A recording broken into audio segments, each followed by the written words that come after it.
you know, all fans around the world. Because of you guys, this fight is happening. Thank you guys, and tomorrow night, inshallah, and still. Thank you, sir. Good luck to you. The champion, ladies and gentlemen. Thank you all. I'm gonna smash your boy. Jesus, dude. And that's what he did. He was on top of him, pounding him, going, "Let's talk now." Because Conor He was talked, saying it during the fight? Play that. He's on top of Shut him, the punching fuck him up. in the face, goes, "Let's talk now." Beating the fuck out of him. That's some next level Let's fucking talk shit, now. man. Let's talk now. And Conor was like, "Hey, look at this."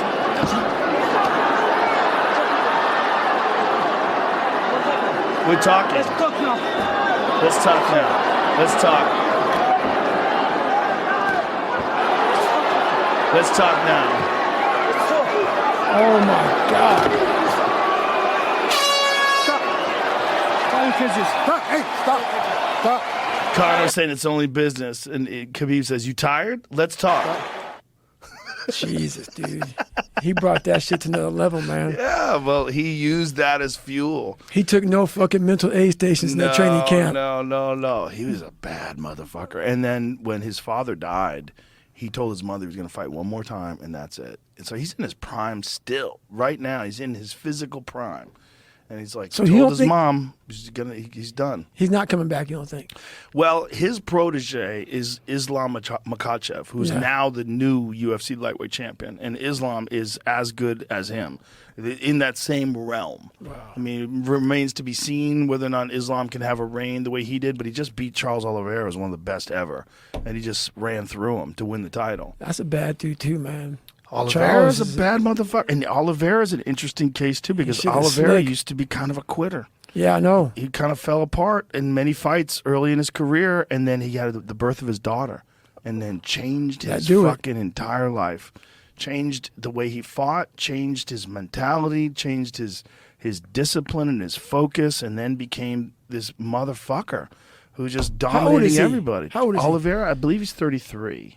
See, find out if that's accurate. So are there some old fighters right now who are still kicking ass? Yes, Jan Blachowicz, Glover Teixeira just lost the light heavyweight title at 42. He won it at 42 and then lost it to Yuri Prochazka in a very, very close fight. Yeah, he's 33. Oliveira is 33. You know what's funny about that, man? I see these older guys who are still fucking grinding hard. People always talk about father time. Yeah. Father time doesn't get you, man. It's father fatigue.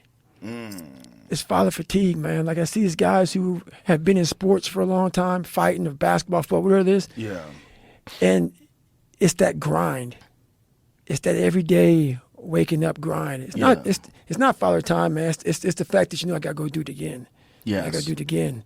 So a lot of these guys are fighting father fatigue, and they're doing a good job of doing it. I think there's many factors. There's father fatigue. There's father enthusiasm. That's right. But then there's also injuries. There's so many of these guys are fighting with fucked up backs and fucked up knees and fucked up elbows and fucked up hands, and you don't know that when you see them because they look jacked and they look ripped. Right. In their head, they know I got to be careful if I move to the side on my right side because my knee's fucked. I know all about that. I got to be careful if I get kicked in the legs because this is fucked. That's real shit. Yeah. And there's a lot of guys that also they've taken too many shots and they can't take a punch anymore. Right. That happens to guys. Yeah. And then you see they get dinged once and they get wobbly where. So what the fuck happens with that, man? I started seeing guys who fucking been getting hit a lot. Yeah. They can't take a hit anymore, man. Like they'll fucking go out quick. There's a lot of speculation. And one of the things they say is that they believe that at a certain point in time, your brain tries to protect you from the punishment. And just shut off, like that. Your body realizes like this dude is too strong mentally.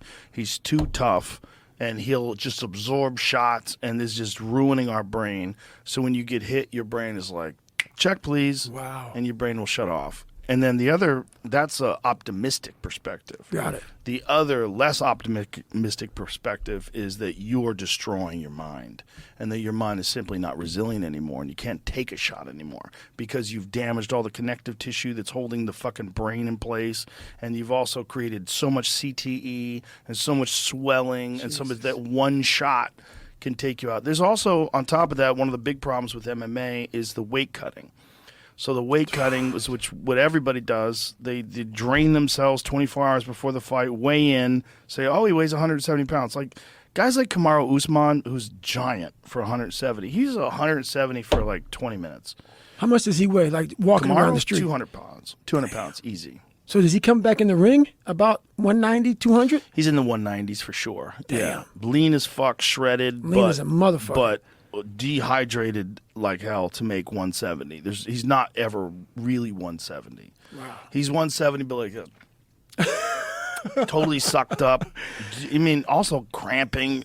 You know, it's terrible. To do that 24 hours before you have a cage fight is crazy. It's fucked up. So those take a toll. So if you're 35, 37, 39, all these guys that have been doing that their whole life, every time you cut that weight, it takes a little chip off the old block. Every time. It's another chop into the tree trunk. Got it. It just weakens your foundation. And it's just little minor things. Every training camp you go through.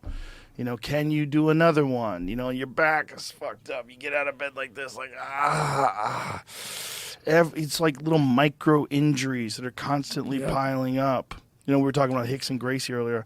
Rickson can't really even roll hard anymore. He's in his 60s, and he's got these injuries all over his back. It's all fucked up. It's like all those years of jiu-jitsu. That Gracie shit's no joke, though. Them motherfucker, that family. They changed the world. The world.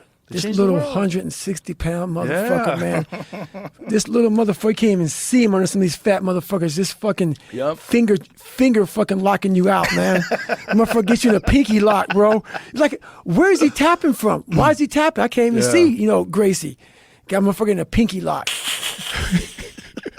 This shit was nasty, dude. They taught the world jiu-jitsu. The world didn't know. Jiu-jitsu is the only martial art that people ever experienced that did what was advertised. Right. And what was advertised was that a small, skillful person could beat a larger, stronger opponent who didn't know the techniques. Well, he proved it. He proved it. motherfucker- Royce Gracie proved it in the UFC.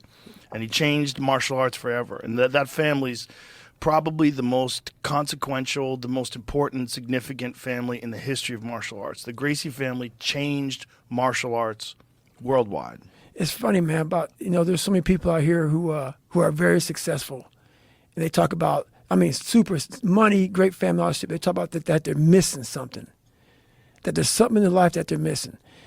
And they talk to me about that shit. And I mentioned the Gracies. It seemed like they had this, it wasn't about money. It wasn't about nothing, man. They're like grassroots motherfucker. And that's what I always tell people that they're missing. Is that they're missing that desire. Like, those guys had a passion and a fucking obsession. That's the word. Yeah, obsession. Obsession. Yeah. And I guarantee you, man, those motherfuckers don't have those conversations. I feel like I'm missing something. Right. They're not missing shit, dude. No. No, they got it figured out, man. Well, Rickson in particular, because Rickson was Royce's older brother, who was, everybody says, is the greatest of all.